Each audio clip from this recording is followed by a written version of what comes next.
بسم الله والحمد لله والصلاة والسلام على رسول الله وعلى آله وصحبه ومن والاه رب اشرح لي صدري ويسر لي أمري واحلل عقدة من لساني يفقهوا قولي. Mes chers frères et sœurs, le thème d'aujourd'hui avec l'aide d'Allah Tabarak wa Ta'ala est les châtiments de la tombe et les délices de la tombe. Comme vous le savez, toute l'humanité va goûter à la mort. Allah Tabarak wa Ta'ala a fait que personne parmi nous n'est immortel. Allah Ta'ala, en parlant au prophète, il lui a dit Afa in mitta fahumul khalidun. Est-ce que si tu meurs, eux, ils vont vivre éternellement? Et Allah Ta'ala a dit Kullu man alayha fan. Tout ce qui est sur la surface de la terre va disparaître. Et ça, c'est une vérité que personne ne nie. Musulmans, non-musulmans, pratiquants ou non, tout le monde sait qu'un jour, on va mourir, n'est-ce pas? Et nous, en tant que croyants, on sait qu'après la mort, l'âme va faire un long voyage. Et c'est deux choses l'une. Soit après la mort, notre âme va savourer des délices qui vont s'enchaîner dans la tombe, le jour du jugement, puis alors accès au paradis, soit ça va être compliqué.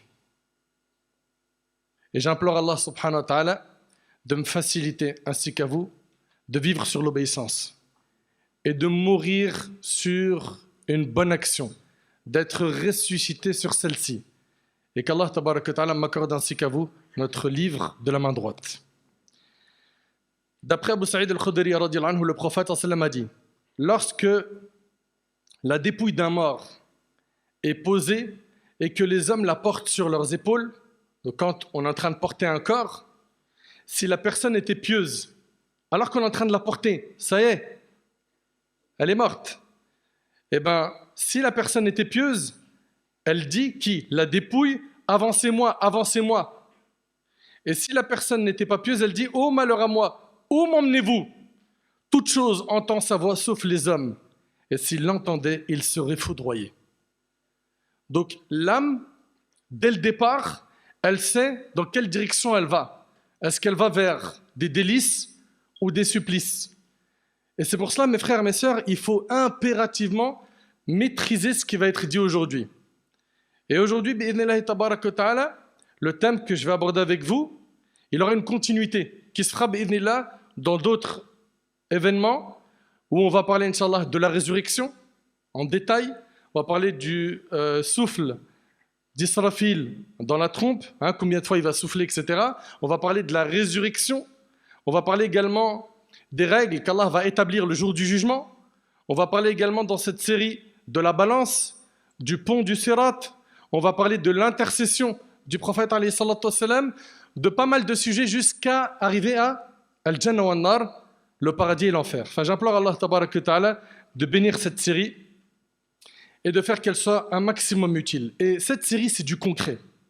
Et comme c'est du concret et que ça fait partie de la aqida, de la croyance, j'ai voulu que le thème soit divisé en 3 parties. La première partie, c'est les preuves concernant les châtiments et les délices de la tombe. Donc on va voir un paquet de preuves pour avoir cette croyance ferme qu'il y a effectivement une vie ou dans la tombe. Deuxième partie, c'est les causes des châtiments de la tombe. Et troisième partie, la voie à suivre pour se préserver du châtiment de la tombe. Mes chers frères et sœurs, on a entendu ces dernières années, et ça ne date pas d'hier, des gens venir faire douter sur l'existence d'une vie dans la tombe, c'est-à-dire qu'il n'y a pour eux ni châtiment, ni délice dans la tombe.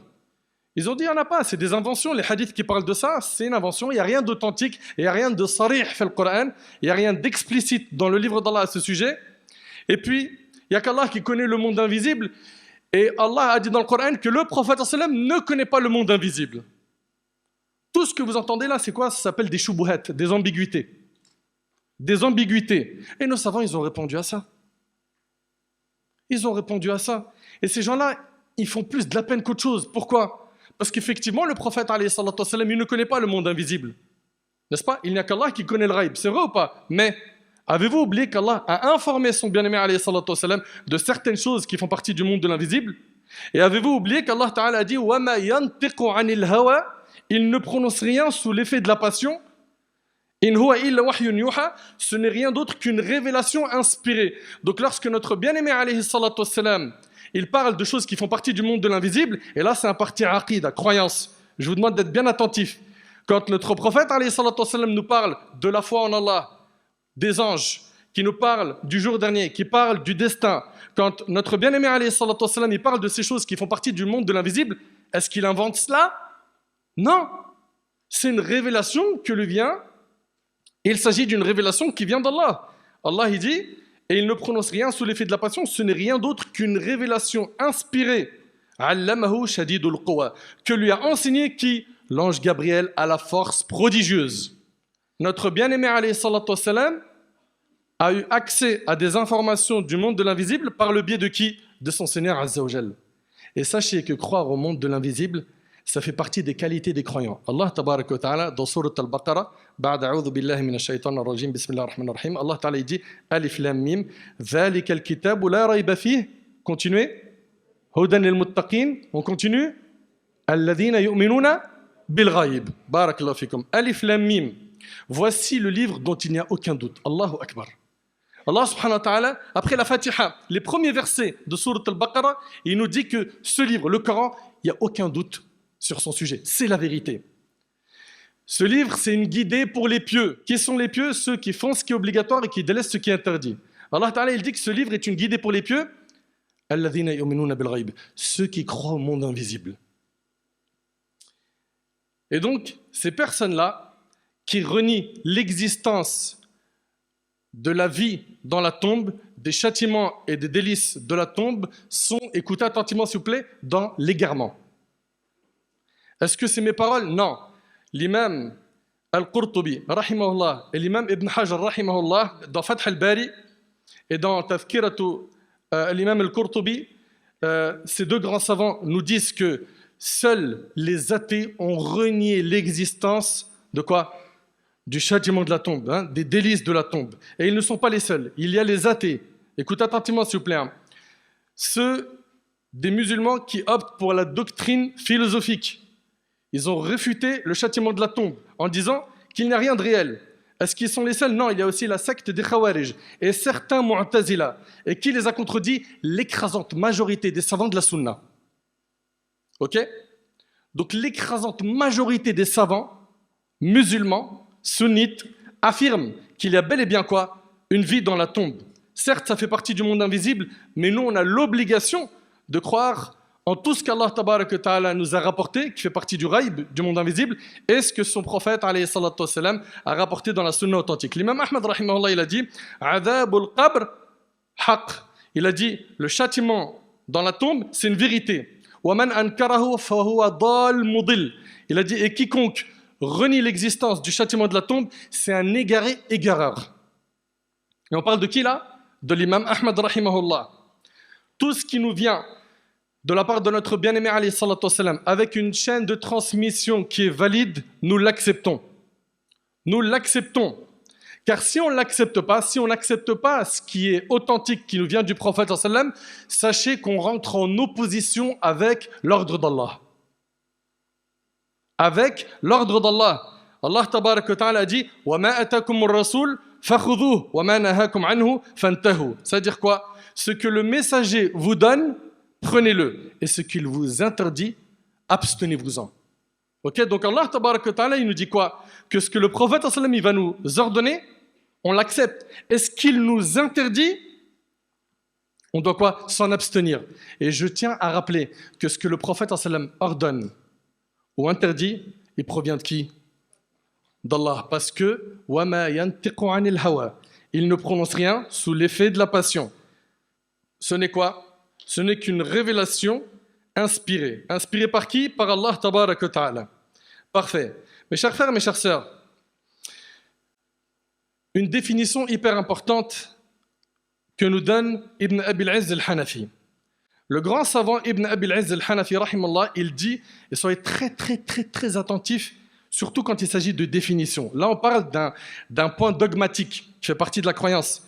Il dit, rahimahullah, i'lam anna adhab al-qabr huwa adhab al-barzakh. Il dit, sache que le châtiment de la tombe est celui du barzakh. Vous allez me dire, mais c'est quoi le barzakh? Ibn al-Qayyim, rahimahullah, il a dit, al-barzakh, c'est l'étape qu'il y a entre ce bas monde et l'au-delà. Ok? Très bien. Il dit, sache que le châtiment de la tombe est celui du barzakh. Et regardez ce qu'il dit. C'est hyper important. Quiconque meurt en méritant le châtiment en subira sa part, qu'il soit enterré ou non. Parce qu'on parle de châtiment de la tombe. On peut se poser tout de suite la question, ok, parfait. Et qu'en est-il de ces personnes qui sont mortes noyées? Vas-y, explique-moi comment il va avoir un châtiment dans sa tombe. Il est mort noyé, il est mort brûlé. Ok? Il a été incinéré. C'est des questions qu'on peut se poser, c'est vrai ou c'est pas vrai? C'est pour ça que soyez attentifs sur ce qu'il dit. Ibn Abil Aziz, rahimahullah, il dit « Quiconque meurt en méritant le châtiment en subira sa part, qu'il soit enterré ou non, dévoré par les bêtes féroces, brûlé jusqu'à être devenu cendre et éparpillé par le vent, crucifié ou encore noyé dans la mer, le châtiment atteindra son âme et son corps de la même manière qu'en est atteint celui qui est enterré. » Allahu Akbar. On pourrait se demander, mais comment mon frère Nader? Comment quelqu'un qui a été brûlé, réduit en cendres, comment est-ce que lui va avoir des questions? Est-ce que vous oubliez qu'Allah Tabarak wa Ta'ala, il est capable de tout? Inna Allah ala kulli shay'in qadir. Allah Ta'ala, il nous dit qu'Allah, il est capable de tout. Vous savez, c'est quoi notre souci? Notre souci, c'est qu'on juge le monde invisible avec notre raison limitée, très limitée. Il est injuste de vouloir appliquer les lois d'ici-bas aux affaires de l'au-delà. Je répète, il est injuste de vouloir appliquer les lois d'ici-bas aux affaires de l'au-delà. Et gardez en tête, s'il vous plaît, qu'Allah Tabarak wa Ta'ala est capable de tout. Moi, je vous pose une question. La personne qui est dans sa tombe, vous le savez qu'elle a 3 questions par les 2 anges. On va voir après ce hadith, Inch'Allah, le hadith de Bara ibn Azib. Par 2 anges qui s'appellent Munkar et Nakir, n'est-ce pas? Je vous pose une question. Est-ce qu'Allah Tabarak wa Ta'ala, quelqu'un qui est mort noyé, est-ce qu'Allah il est capable de lui envoyer les anges et de le questionner, ou c'est quelque chose qui dépasse la capacité d'Allah? Écoutez avec moi ce hadith. D'après Abu Hurayra, le hadith il est rapporté par l'imam al-Bukhari. Le prophète alayhi salatu wassalam, a dit, un homme qui n'avait fait aucune bonne action recommanda à sa famille avant de mourir, après ma mort, brûlez ma dépouille, puis disperser en mer une partie de mes cendres, et le reste sur la terre ferme. Par Allah, si le Très-Haut reprenait mon âme, il m'infligerait un châtiment comme jamais personne n'en a subi dans l'humanité entière. C'est quelqu'un qui doute qu'Allah est capable de le ressusciter. Pourquoi? Parce qu'il se dit que s'il est réduit en cendres, ça y est, il a esquivé tout jugement et résurrection, etc. Très bien. Après sa mort, ses vœux furent exaucés. C'est-à-dire quoi? Ses enfants l'ont brûlé, ils ont brûlé son corps, il a été réduit en cendres, et on a éparpillé ça où? À la terre ferme et à la mer. Allah Tabarak wa Ta'ala par la suite ordonna à la terre ferme et à la mer de rassembler ses cendres. De rassembler ses cendres. Et il a été dit, soit, et il est redevenu un humain. Et vous savez que Allah Ta'ala dit, Innama amruhu idha arada shay'an an yaqula lahu kun fayakun. Son ordre, l'affaire d'Allah consiste, quand il veut une chose, à dire à la chose, soit, et elle devient. Nous avons la ferme conviction que si Allah Tabarak wa Ta'ala, il ordonne à cette terre de rentrer dans le trou d'une aiguille, ça se fera dans l'immédiat. Pourquoi? Parce qu'Allah il dit à la chose soit et elle devient. Allah est capable de tout. D'où l'importance d'attacher nos cœurs à notre Seigneur, à avoir un tawakkul ferme en notre Seigneur Azza wa Jal, à avoir confiance en Allah. Donc ici, Allah Tabarak wa Ta'ala l'a ressuscité. Allah Ta'ala le questionnait, qu'est-ce qui t'a motivé à faire cela? Qu'est-ce qui a motivé ta décision? Il le dit, c'est la peur de subir ton châtiment. Ya Allah, j'ai peur de ton châtiment. C'est pour ça qu'il a voulu fuir le châtiment en demandant à ses enfants cette demande. Et Allah Ta'ala, il lui a pardonné. Allah Ta'ala, il lui a pardonné. Et le hadith, il est rapporté par l'imam al-Bukhari. Peu importe que la personne soit dévorée par des bêtes féroces, brûlée, noyée, elle goûtera à la même chose que goûtera celui qui est enterré. C'est-à-dire quoi? Soit des châtiments, soit des délices. Ok? Et rien de difficile pour Allah. Allah Tabarak wa Ta'ala, il nous a créé de père et de mère, n'est-ce pas? Il a créé Isa alayhi salam. De quoi? D'une mère sans père. Et il a créé Adam alayhi salam. Comment? Sans père ni mère. Comprenez qu'Allah Tabarak wa Ta'ala est capable de toutes choses. Allah Ta'ala, il dit إن مثل عيسى عند الله كمثل آدم خلقه من تراب ثم قال له كن فيكون. Pour Allah, Jésus est comme Adam, qu'il créa de poussière. Puis il lui a dit sois et il fut. Et regardez Ibrahim alayhi salam. Allah Ta'ala il dit وَإِذْ قَالَ إِبْرَاهِيمُ رَبِّ أَرِنِي كَيْفَ تُحْيِي الْمَوْتَى قَالَ أَوَلَمْ تُؤْمِنْ قال بلى ولكن ليطمئن قلبي قال فخذ أربعة من الطير فصرهن إليك ثم اجعل على كل جبل منهن جزءا ثم ادعهن يأتينك سعيا واعلم أن الله عزيز حكيم. Regardez, subhanallah, Ibrahim alayhi salam, il a dit, et c'est dans le Coran, dans Sourate Al-Baqarah, dans le verset 260, et quand Ibrahim dit, Seigneur, montre-moi comment tu ressuscites les morts, Allah lui a dit, ne crois-tu pas encore? Il a dit, si, mais je veux que mon cœur soit rassuré. Il voulait le voir de ses yeux. Il avait cette certitude en Allah, mais il voulait l'augmenter. Prends donc, dit Allah, 4 oiseaux, ok, et découplez. Puis, sur des monts séparés, mets-en un fragment, donc découplez, puis éparpillez, et ensuite Allah lui a dit, et appelle-les. Ils viendront à toi en toute hâte, et sache qu'Allah est puissant et sage. Il les a appelés, et Allah, par sa permission, a fait que ces oiseaux ont été ressuscités, et ils ont volé. Comprenez bien, mes frères, mes sœurs, qu'Allah Tabaraka wa Ta'ala est capable de toutes choses. Ensuite, il y a un point que j'aimerais clarifier avec vous, barakallahu fikoum.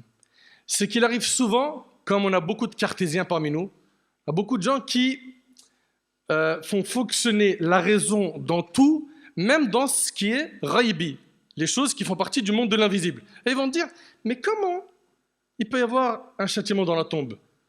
Nous, on n'a jamais entendu que quelqu'un est châtié dans la tombe. Ça ne se voit pas à l'œil nu.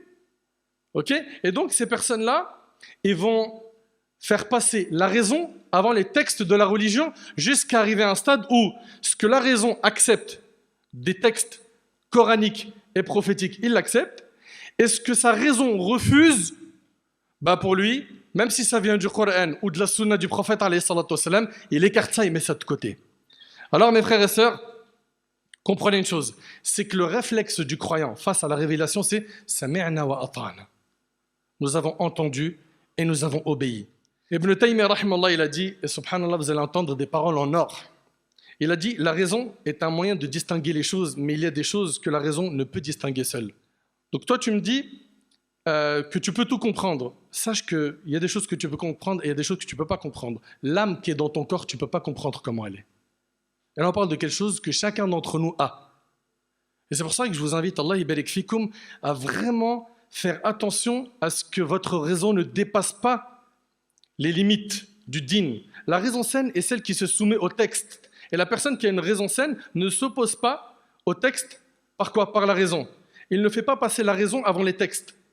Il ne dément pas un texte par sa raison. Mes frères et sœurs, une question. Est-ce que dans une nuit obscure, on peut voir facilement? Une nuit obscure, il n'y a pas de lumière autour de nous. On est d'accord qu'on ne peut pas voir facilement, n'est-ce pas? Très bien. Eh bien, écoutez bien, cet œil, s'il n'est pas accompagné par une lumière, il ne pourra pas voir. On est d'accord? Parfait. Eh bien, il en est de même pour la raison. Celle-ci a besoin de la lumière de la révélation pour pouvoir voir. Ok? Pour pouvoir bien clair. Il en est de même pour la raison. Celle-ci a besoin de la lumière de la révélation pour voir clair. La raison est comme la vue, et j'aimerais que vous reteniez cette phrase. La raison est comme la vue, et les textes sont comme la lumière. Je répète. La raison est comme la vue, et les textes sont comme la lumière. C'est clair? Et ne pensez pas que la religion vient contredire la raison saine. Non. Non. Mais comprenez que la base du din, c'est quoi? C'est le texte. Et le texte ne contredit pas la raison saine. Ça va jusque-là? J'en ai pas perdu? Parfait. Très bien. Ensuite, voyons maintenant, concrètement, les textes du Coran et de la Sunna qui nous parlent de l'existence des châtiments et des délices de quoi? De la tombe. Allah Ta'ala dit وَحَاقَ بِآلِ فِرْعَوْنَ سُوءُ الْعَذَابِ النَّارُ يُعْرَضُونَ عَلَيْهَا غُدُوًّا وَعَشِيًّا وَيَوْمَ تَقُومُ السَّاعَةُ أَدْخِلُوا آلَ فِرْعَوْنَ أَشَدَّ الْعَذَابِ. Parfait. Allah Ta'ala, il dit, Allah donc le protégea des méfaits de leur ruse, alors que le pire châtiment cerna les gens de Pharaon. Le feu, et ça, j'aimerais que ce soit bien écouté, s'il vous plaît, hein. Le feu auquel ils sont exposés matin et soir. Qui? Pharaon et ses gens. Écoutez bien. Le feu auquel ils sont exposés matin et soir, et le jour du jugement, il sera dit, faites entrer les gens de Pharaon au plus dur des châtiments. On s'arrête un instant. Donc le jour du jugement, il sera dit, faites rentrer les gens de Pharaon au plus dur des châtiments. Mais le feu auquel ils sont exposés matin et soir, il est où? Il est où? Allah Ta'ala, il dit, le feu auquel ils sont exposés matin et soir, et le jour où l'heure arrivera, il sera dit, faites entrer les gens de Pharaon au plus dur du châtiment. Sachez, mes frères et sœurs, que les savants de la Sunna ne divergent pas sur l'explication de ce verset. Ils sont unanimes pour dire ici quoi? Qu'il s'agit du châtiment de la tombe. Donc c'est prouvé par le Coran dans Sourate Ghafir, dans le verset 45 et 46. Très bien. Ensuite, un point qui est très important. Beaucoup de gens viennent nous dire, oui mais mon frère, ce verset, vas-y, ok, tu nous as dit c'est l'interprétation des savants. Mais c'est les savants qui ont compris ça. Et la sunna, bah t'as vu, il y a des textes qui sont authentiques, il y a des textes qui ne sont pas authentiques, c'est un peu mélangé. Nous, les hadiths, on ne prend pas. Nous, on ne prend que du Coran. Ceux-là, on les appelle les coranistes. Msakin, ils n'ont pas le bon nom. Ok? Et donc, ces personnes-là vont prendre ce qui vient du prophète, alayhi salatu wassalam, et ils vont l'écarter en disant que non, la sunna, c'est pas fiable comme le Coran. Et ils oublient que notre bien-aimé, alayhi salatu wassalam, ce qu'il prononce vient de qui? Parce que nous avons dans notre dîn deux sources, le Coran et la sunna du prophète, alayhi salatu wassalam. Et la sunna, je le répète, elle est révélée par Allah, Azza wa Jal. Et par rapport à ceux qui disent, oui, mais où il y a des preuves dans le Coran qu'il faut suivre le prophète, obéir au prophète. Nous, c'est le Coran et c'est tout. Ces gens-là disent qu'ils n'ont pas de texte factuel qui prouve qu'il faut suivre le prophète. Bah, écoutez avec moi cette pluie de preuves. Allah tabarak wa ta'ala, il dit c'est-à-dire quoi? Prenez ce que le messager vous donne et ce qu'il vous interdit, abstenez-vous-en. Ça, c'est dans Sourate Al-Hashr, verset 7. Et la formulation ici a une portée générale qui englobe tout ce qu'il leur donne et interdit. Car il ne commande que le bien et n'interdit que le mal. Voilà ce que dit l'imam Al-Qurtubi, rahimallah. Allah Ta'ala dit Man yuti'ir rasoul faqad ata'a Allah. Dans Sourate An-Nisa, verset 80. Quiconque obéit au messager obéit certainement à Allah. On fait quoi de ce verset? Quiconque obéit au messager obéit certainement à Allah. Allah Ta'ala dit Fala wa rabbika la yu'minun. حتى يحكموك فيما شجر بينهم ثم لا يجدوا في أنفسهم حرجا مما قضيت ويسلموا تسليما. Non, par ton Seigneur, ils ne croiront pas tant qu'ils ne t'auront pas fait juge de leurs différends. Allah parle du prophète sallam. Et qu'ensuite, ils n'éprouvent aucune gêne pour ce que tu auras décidé et s'y soumettent complètement. Allahu Akbar. Personne ne croit tant qu'il n'a pas pris le messager d'Allah sallam pour juge en toutes choses. Et n'oubliez pas une chose, c'est que ce qu'ordonne le prophète et ce qu'il interdit, c'est une révélation de la part d'Allah. On parle ici de la sunna authentique. Allah Ta'ala dit وَمَا كَانَ لِمُؤْمِنٍ وَلَا مُؤْمِنَةٍ إِذَا قَضَى اللَّهُ وَرَسُولُهُ أَمْرًا أَن يَكُونَ لَهُمُ الْخِيرَةُ مِنْ أَمْرِهِمْ. Al-Aya, Surat Al-Ahzab, verset 36. Allah Ta'ala il dit il n'appartient pas à un croyant ou à une croyante, une fois qu'Allah et son messager ont décidé d'une chose, d'avoir encore le choix dans leur façon d'agir. Donc on voit bien ici quoi, que notre bien-aimé alayhi salam, quand il ordonne quelque chose ou il interdit quelque chose, tu n'as plus le choix dans ta manière d'agir. Allah Ta'ala il dit Ya ayyuhalladhina amanu la tuqaddimu bayna yaday Allahi wa rasoulih. Surat Al-Hujurat, le premier verset. Ô vous qui avez cru, ne devancez pas Allah et son messager et craignez Allah. Allah est audient et omniscient. C'est-à-dire quoi? Il ne faut pas devancer Allah et son prophète ni en parole ni en acte. Ibn Abbas radiyallahu anhu a dit en commentant ce verset, ne dites rien qui soit contraire au Coran et à la Sunna. Ensuite, dans Sourate Al-Imran, Allah Ta'ala dit قُلْ إِن كُنْتُمْ تُحِبُّونَ اللَّهَ فَاتَّبِعُونِي يُحْبِبُكُمُ اللَّهُ وَيَغْفِرْ لَكُمْ ذُنُوبَكُمْ. Dis, si vous aimez vraiment Allah, suivez-moi. Suivez le prophète sallam. Allah vous aimera alors et vous pardonnera vos péchés. Allah nous dit, en plus de cela, que si on suit le prophète sallam, on sera guidé vers le droit chemin. Allah Ta'ala il dit وَإِن تُطِعُوهُ اهتدوا. Et si vous lui obéissez, vous serez bien guidés. Moi, je m'interroge sur ces personnes qui disent non, on prend que le Coran et on s'écarte de la Sunna. Mais ces versets, ils sont dans le Coran. Comment vous pouvez prétendre être attaché au Coran et mettre tous ces versets de côté? Comment? Revenons aux preuves des châtiments de la tombe et des délices de la tombe. Allah Ta'ala a dit يُثَبِّتُ اللَّهُ الَّذِينَ آمَنُوا بِالْقَوْلِ الثَّابِتِ فِي الْحَيَاةِ الدُّنْيَا وَفِي الْآخِرَةِ. Allah affermit les croyants par une parole ferme dans la vie présente et dans l'au-delà, tandis qu'il égare les injustes et Allah fait ce qu'il veut. Sourate Ibrahim, verset 27. Eh bien, écoutez ce hadith qui est rapporté par Bukhari et Muslim. Al-Bara ibn Azib radiallahu anhu relate que le prophète sallam a dit, le hadith on a dit, il est rapporté par Bukhari et Muslim. Écoutez ce qu'il dit le prophète sallam. Il dit, le musulman, lorsqu'il est questionné dans sa tombe, vous entendez? Le musulman, lorsqu'il est questionné dans sa tombe, lorsqu'il atteste, après être questionné par qui? Par les deux anges, Munkar et Nakir, lorsqu'il atteste qu'il n'est pas de divinité digne d'adoration, lorsqu'il atteste qu'il n'est pas de divinité digne d'adoration en dehors d'Allah et que Muhammad est le messager d'Allah, voilà l'explication du verset où Allah Ta'ala, il dit يُثَبِّتُ اللَّهُ الَّذِينَ آمَنُوا بِالْقَوْلِ الثَّابِتِ فِي الْحَيَاةِ الدُّنْيَا وَفِي الْآخِرَةِ. Allah affermit les croyants par une parole ferme dans la vie présente et dans l'au-delà. Donc ce verset-là, il concerne quoi? Le monde de la tombe. Et il est rapporté par Bukhari et Muslim. Et Ibn al-Jawzi, rahimahullah, il dit dans Zad al-Masir, هذه الآية وردت في فتنة القبر. Ce verset, il a été révélé sur quoi? Sur fitnat al-qabr, c'est-à-dire l'épreuve de la tombe. Wa su'al al-malakayn, les questions des deux anges. On voit ici donc clairement que ça concerne la tombe. Ensuite, dans la sunna, le prophète, alayhi salatu wassalam, dans le hadith rapporté par Bukhari et Muslim, toujours dans la sunna, le prophète, dans un hadith rapporté par Bukhari et Muslim, le hadith d'Ibn Abbas, écoutez attentivement le prophète, il passe devant deux tombes et il dit, tous deux se font châtier. Vous entendez? Le hadith, il est rapporté par Bukhari et Muslim. Il a dit, tous deux se font châtier et on ne les châtie pas pour grand-chose. L'un d'eux ne se prémunissait pas de son urine. C'est-à-dire quoi? C'est-à-dire que quand il faisait ses besoins, d'après ce qui a été dit par les savants, c'est qu'il ne faisait pas attention à son urine au point où ça tombait sur ses vêtements. Et dans d'autres explications, il ne se cachait pas. Il faisait ses besoins devant les gens. Et malheureusement, c'est quelque chose qu'on voit même aujourd'hui. C'est vrai ou pas? Les gens, ils ont un manque de pudeur impressionnant. On voit certains de nos frères, c'est très fréquent malheureusement, chez certains de nos frères, d'aller uriner dans un endroit public.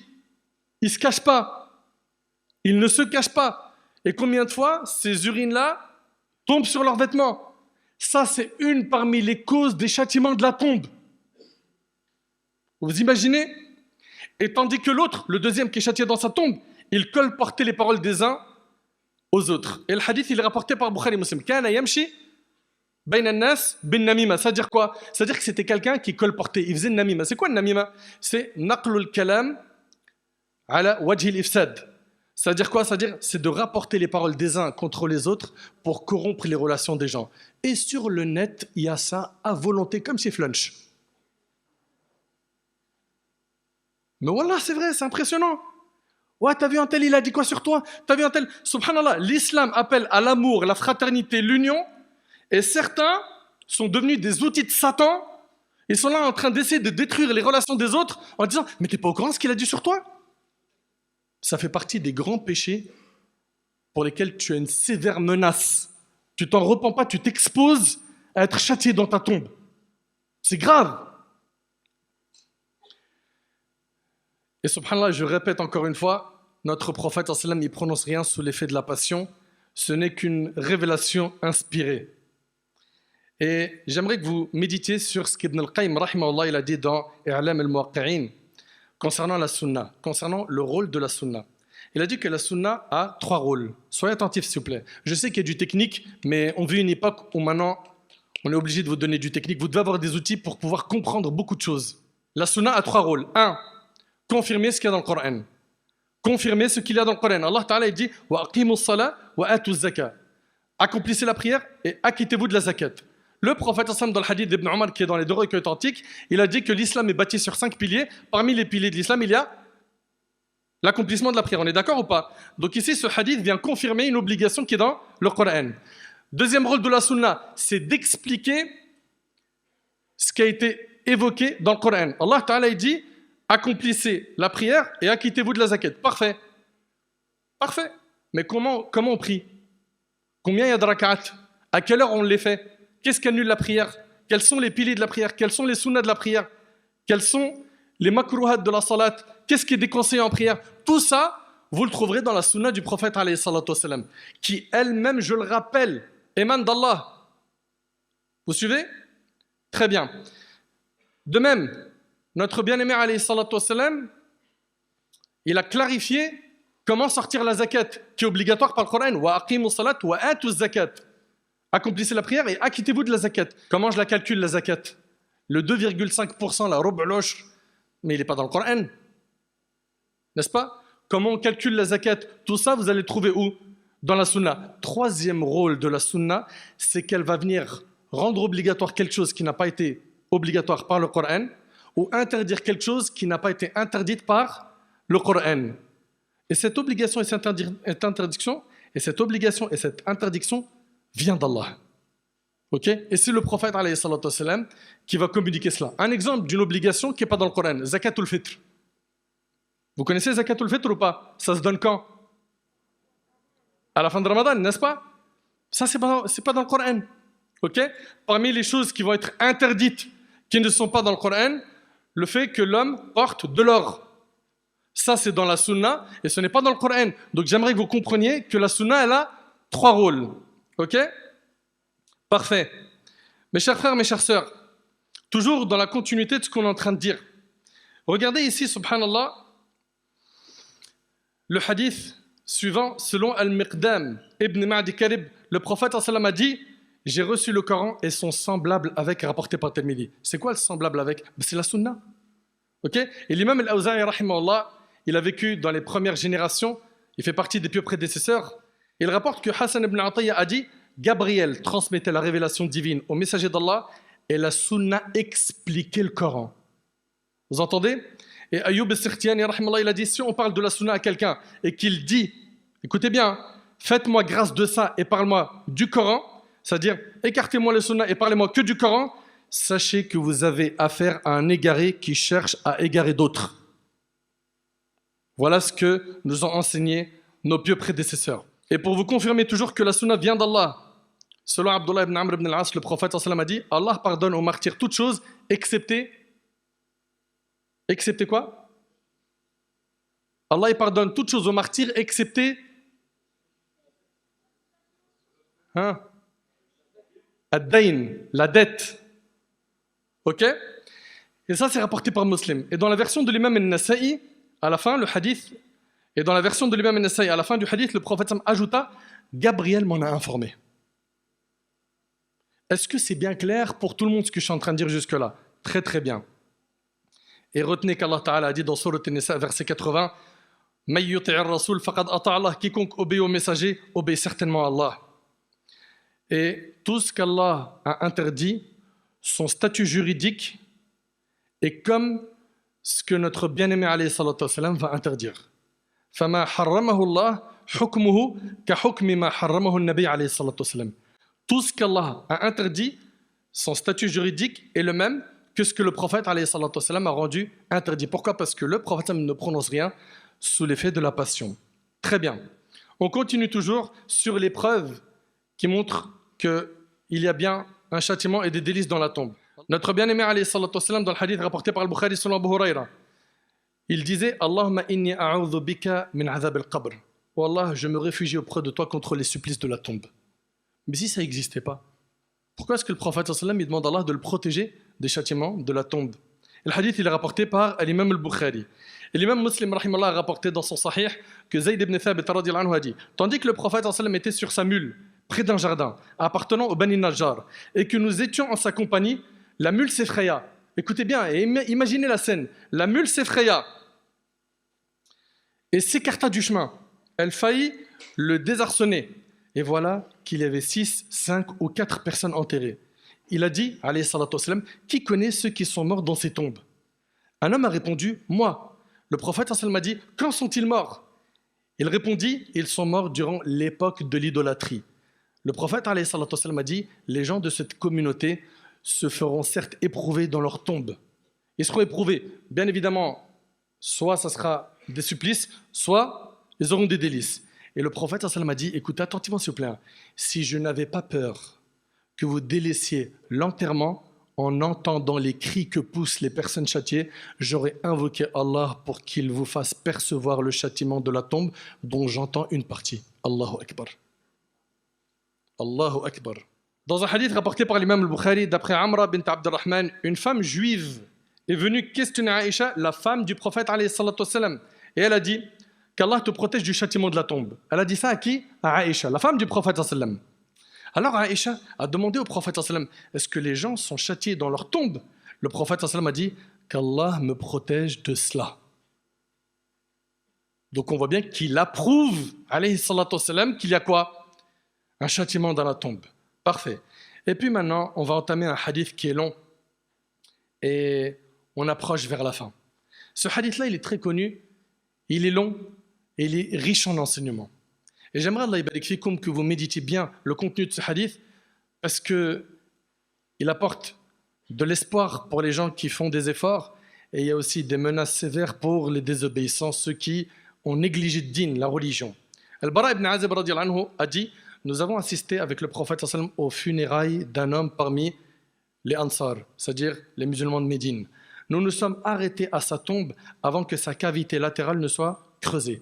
Le prophète sallallahu alayhi wa sallam s'est assis et nous nous sommes assis autour de lui. Nous étions tellement sereins qu'on dirait que des oiseaux étaient posés sur nos têtes. Avec un bâton qu'il avait dans la main, le prophète sallallahu alayhi wa sallam faisait des traces sur le sol. Puis il a dit, demandez à Allah de vous protéger contre le châtiment de la tombe. 2 fois ou 3 fois. Puis il a dit, oh Allah, que mon refuge soit en toi contre le châtiment de la tombe. Et il a dit ça à plusieurs reprises. Et il a dit ensuite, écoutez attentivement s'il vous plaît, il a dit ensuite, pendant que le serviteur croyant est en train de quitter ce monde pour rejoindre l'au-delà, des anges du ciel descendant vers lui, leurs visages sont blancs, ils sont aussi éclatants que le soleil. Donc la personne, dans les derniers instants de sa vie, elle voit les anges qui viennent accompagnés de l'ange de la mort. Soit c'est les anges de la miséricorde, soit c'est les anges du châtiment, wal'iyadu billah. Et ça, c'est dans les derniers moments de sa vie, dans les derniers instants, où il ne peut pas raconter ça, il s'est terminé, c'est ça, puis il part. Donc, ces anges-là viennent et ils amènent avec eux un linceul parmi les linceuls du paradis et un parfum. Mais là, on parle de qui là? On parle du croyant, de celui qui était pieux, de celui qui était attaché à la religion. Lui, il a un accueil grandiose, c'est-à-dire la sortie de son âme, elle se fait avec facilité et dès ses premiers instants, il commence à savourer. Vous suivez? Donc ici, dans le hadith, ils amènent avec eux un linceul parmi les linceuls du paradis et un parfum parmi les parfums du paradis. Ils s'assoient près de lui en couvrant tout l'horizon. Allahu Akbar. C'est-à-dire qu'il y a tellement d'anges que ça couvre l'horizon. À ce moment-là, s'avance vers lui l'ange de la mort. Et ce que je suis en train de vous dire là, Wallahi al-Azim, on va tous le goûter un jour ou l'autre. Il s'avance vers lui, qui est l'ange de la mort, jusqu'à être près de sa tête et il lui dit, ô toi l'âme pieuse, Allahu Akbar. Allah maj'alna min haoula ya Rabb. Qu'Allah nous accorde d'entendre cela. Sors pour être accueilli par le pardon d'Allah et son contentement. Allah, il est satisfait de toi. Sors. T'imagines, ça c'est la sortie de l'âme, elle quitte le corps. Elle sort en glissant comme glisse la goutte d'eau du goulot du récipient pour être cueillie par l'ange de la mort. C'est-à-dire qu'elle sort facilement. Puis après, les anges qui sont entre le ciel et la terre la bénissent et les portes du ciel lui sont ouvertes. Il n'y a pas de gardien d'une des portes du ciel sans qu'il n'implore Allah pour la faire gravir de leur côté. Quand l'ange de la mort la prend, il ne la laisse pas dans sa main. Qui? Les anges. Il ne la laisse pas dans sa main, même pas le temps d'un clin d'œil pour la mettre dans le linceul et dans le parfum. Un linceul du paradis, un parfum du paradis. Allah Ta'ala, il dit « Tawaffathu rusuluna wa hum la yufarritun » C'est le secret de la parole divine. Nos messagers prennent son âme sans aucune négligence. Ensuite, se dégage d'elle un parfum aussi bon que la terre n'ait jamais connu. Mon frère, ma soeur, dites-moi s'il vous plaît, vous n'aimeriez pas être cette personne-là? Il ajouta, ils la font monter au ciel. Il ne passe pas par un groupe d'anges sans que ces derniers ne disent « Quelle est cette bonne âme ?» Ils répondent « C'est un tel fils d'un tel » en évoquant ses plus beaux noms par lesquels il l'appelait dans cette vie. Lorsqu'il arrive au ciel le plus bas, il demande la permission de leur ouvrir donc la porte du ciel et les anges les plus proches d'Allah de chaque ciel. Donc il commence à monter. Allah tabarak wa ta'ala, il dit, inscrivez le livre de mon Seigneur parmi Illiyoun. Kalla inna kitab al-abrari lafi Illiyin, wa ma adraka ma Illiyoun, kitabun marqoum, yashhaduhu al-muqarrabun. Allah ta'ala, il dit, qu'est-ce qui peut te faire comprendre Illiyoun? C'est un écrit gravé que contemple d'Allah rapproché. Parfait. C'est un écrit gravé que contemple de Dieu rapproché.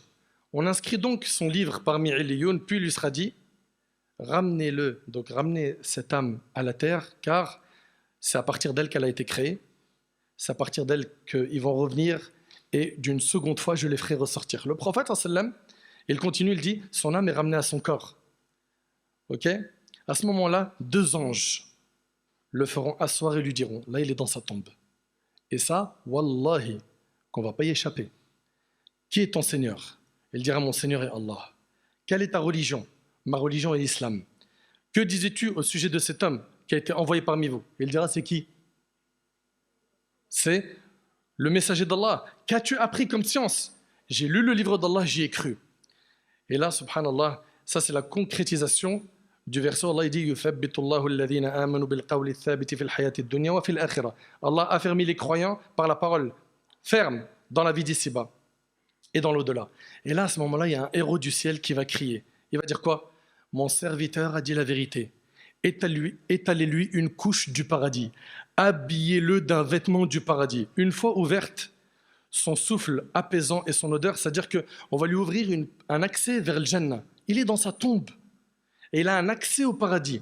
Écoutez bien, une fois ouverte, son souffle apaisant et son odeur suave l'envahiront. Sa tombe s'étendra à la limite de sa vue. C'est-à-dire qu'il commence déjà à sentir l'odeur du paradis, à avoir les délices qui l'attendent, et on lui élargit sa tombe jusqu'à la limite de sa vue.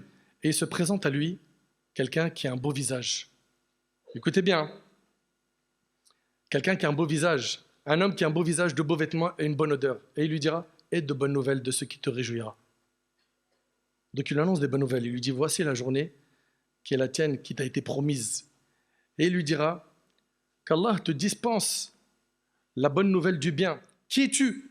Ton visage n'est que celui de quelqu'un qui apporte les bonnes choses. Il lui dira quoi? Je suis tes bonnes actions. Et je viens te tenir compagnie. Il va venir lui tenir compagnie dans sa tombe jusqu'au jour du jugement. Qu'Allah subhanahu wa ta'ala nous accorde cette faveur et ce privilège. Subhanallah. C'est-à-dire que cette personne, ça sera quoi? Ça sera tes prières, tes aumônes, ton tawhid. Ça sera ton attachement à la sunna. T'imagines? Eh ben, tout ce que tu as fait de bien, ça va être quoi? Un homme qui, lui, représente tes bonnes actions, qui va venir te tenir compagnie où? Dans ta tombe. Et ensuite, on lui ouvrira une des portes du paradis et une des portes de l'enfer. On lui dira, regarde la place qui t'était destinée si tu avais désobéi. Allah te l'a remplacée par celle-là. Quand il voit ce qu'il y a dans le paradis, il dira, Seigneur, hâte la venue de l'heure que je rejoigne ma famille et mes biens. Fais que le jour du jugement, il arrive vite. Pourquoi? Parce que pour lui, il est dans une salle d'attente. Certes, c'est des délices, mais c'est limité. Il n'est pas encore au paradis. Donc il est pressé que le jour du jugement arrive. Pourquoi? Pour qu'il puisse rentrer, faire le Jannah pour l'éternité. Ça, c'est qui? C'est celui qui a cartonné dans ce bas monde. Maintenant, voyons de l'autre côté. Quand l'infidèle, pendant qu'il est en coupure avec ce bas monde pour rejoindre l'autre monde, descendent vers lui des anges, rudes et violents, avec des visages sombres, munis d'un linceul formé de torchons provenant de l'enfer. Allahu Akbar. Là, ce n'est pas un linceul du paradis. Il s'assoit près de lui en couvrant la limite de la vue. Pareil, il en voit plein. À ce moment-là, se présente l'ange de la mort et s'assoit près de sa tête. Ô toi, âme mauvaise, sors pour encourir le courroux d'Allah et sa colère. T'aimerais entendre ça? Ou t'aimerais plutôt entendre sors vers le pardon d'Allah et son contentement? Mais sache que c'est toi qui fais ce choix. C'est toi qui écris ton livre.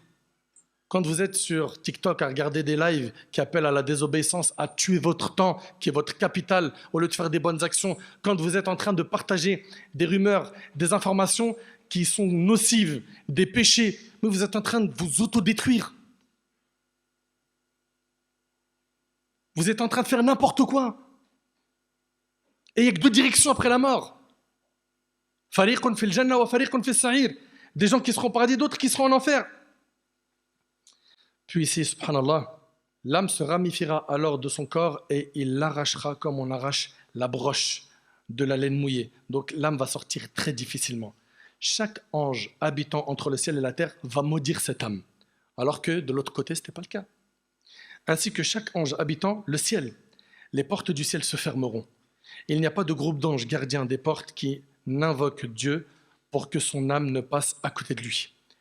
Et dès que l'ange de la mort il la prend, ils ne la laisseront pas le temps d'un clin d'œil dans sa main pour la mettre dans ses torchons, qui viennent d'où?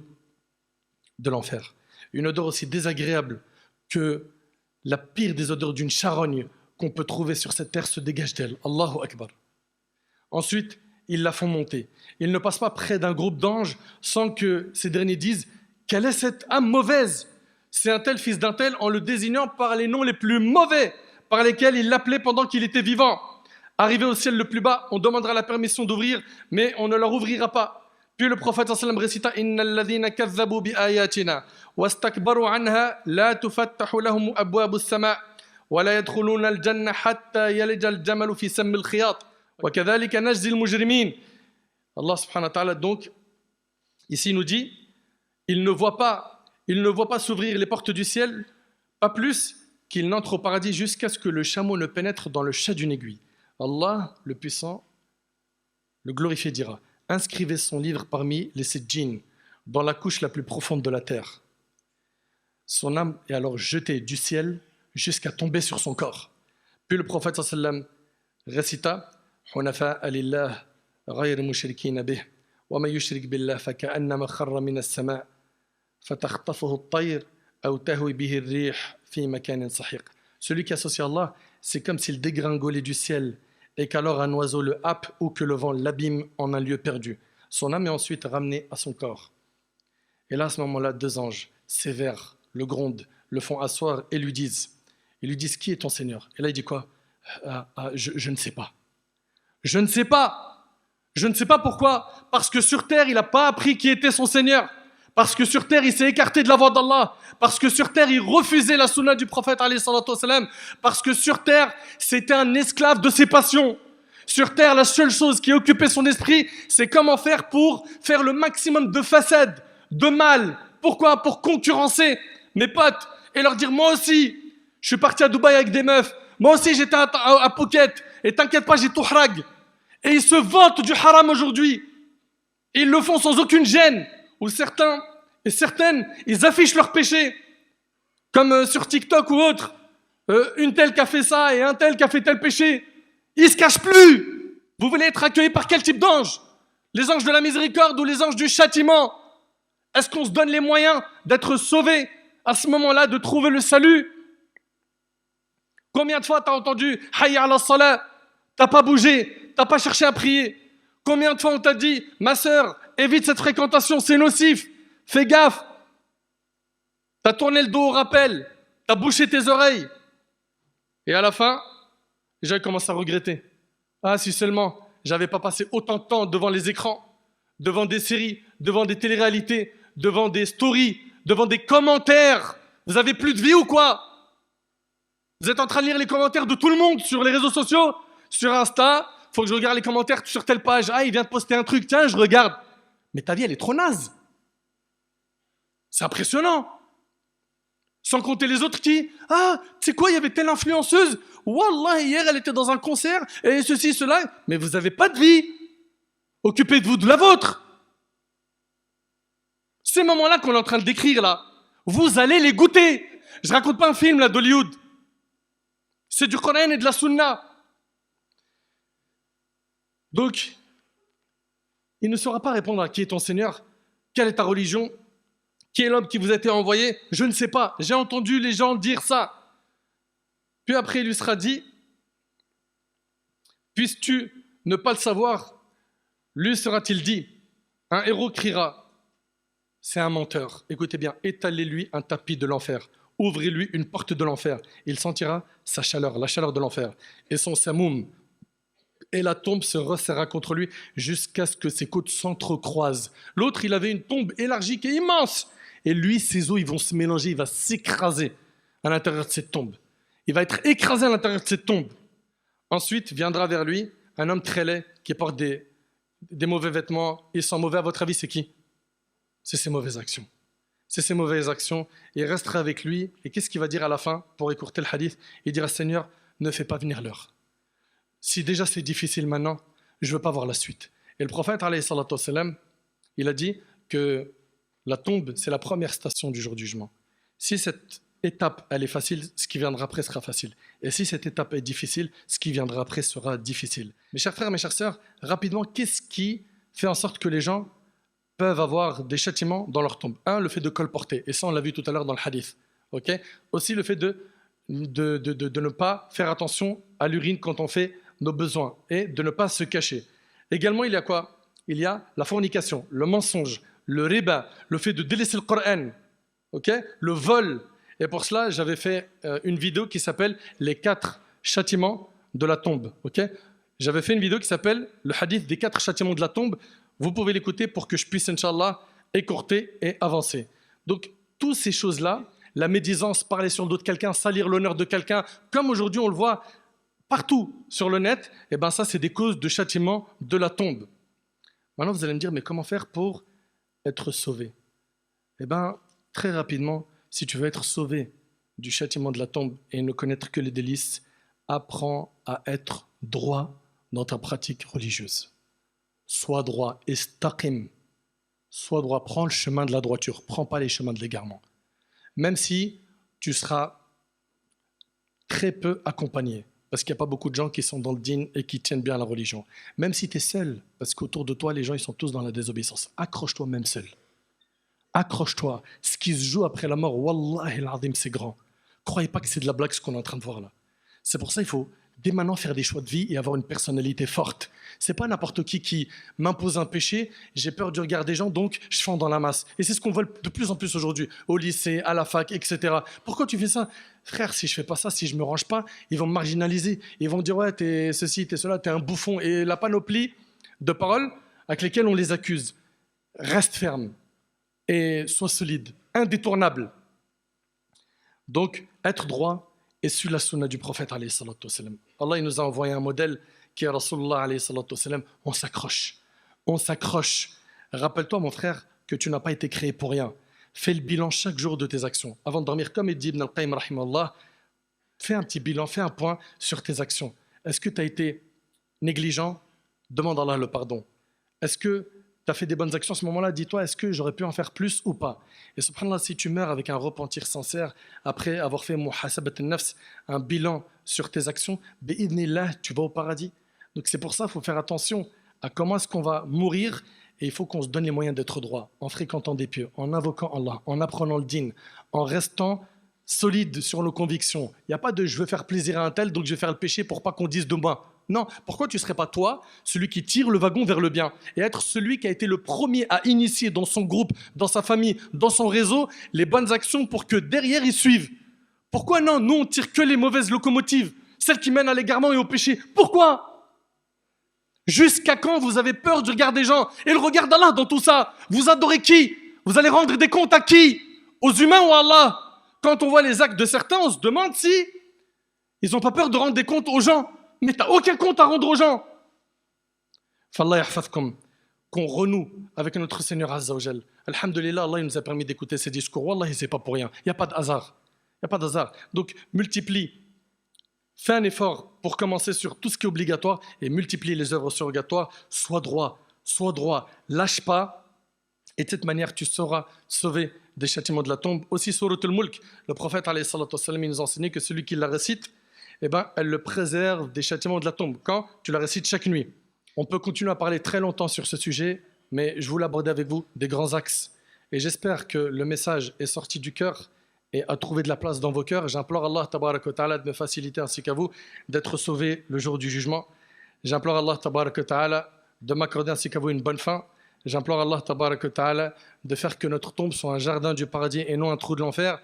J'implore Allah subhanahu wa ta'ala de nous ressusciter en compagnie de notre bien-aimé alayhi salatu wassalam et des pieux. J'implore Allah subhanahu wa ta'ala de nous faciliter le jugement, de nous accorder notre livre de la main droite et qu'on puisse être pour l'éternité au paradis. Sallallahu subhanahu wa ta'ala an yanfa'ni bima qultu wa yanfa'akum bima sami'tum. Hadha ma a'lam wallahu azza wa jalla a'la wa a'lam. Subhanaka Allahumma bihamdik ashhadu an la ilaha illa anta astaghfiruka wa atubu ilayk wa akhiru da'wana anil hamdulillah.